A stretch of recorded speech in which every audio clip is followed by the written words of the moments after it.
Ao aumentar os juros básicos sem levar em conta como cada setor econômico reage a essa elevação, o Banco Central está dando uma única solução para diferentes problemas que causam a inflação.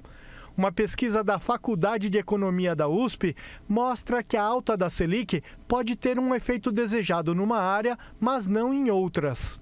Se a gente tiver uma inflação que é liderada por alimentos e bebidas, artigos e artigos de residência, por exemplo, a Selic pode ser mais efetiva em controlar a inflação, né? Porque esses setores, a taxa de inflação, ela responde. Mas se, por exemplo, a gente tiver uma inflação puxada por transporte, por custos de transporte, né? Pela taxa de inflação do setor de transporte, que é um setor com pouco efeito, né? A taxa de inflação nesse setor não responde muito pelos preços serem regulados, de combustíveis, etc. Ou uma taxa de inflação que é puxada pelo setor de saúde e cuidados pessoais, né? Então, a Selic ela não vai ser eficaz no controle dessa inflação.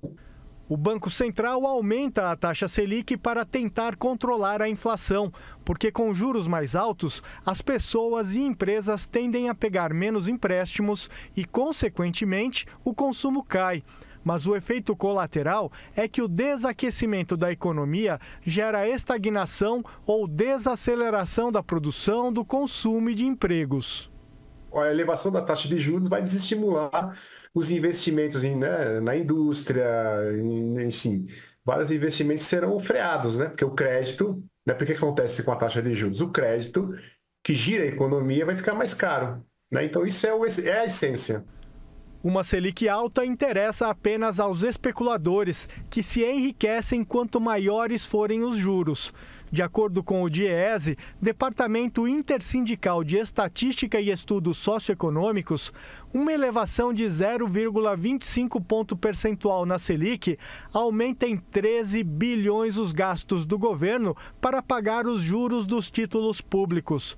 No ano passado, o Brasil gastou mais de 732 bilhões dos cofres públicos só com os juros dos títulos, um valor equivalente a mais de 3 vezes o orçamento para a saúde e de 5 vezes o da educação.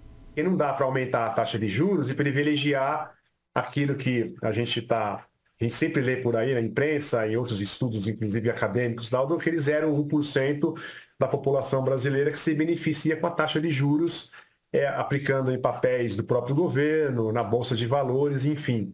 Como é difícil implantar juros específicos para cada setor, uma das propostas é que o Banco Central, se for elevar os juros, faça uma ponderação entre as atividades econômicas para minimizar os efeitos desnecessários.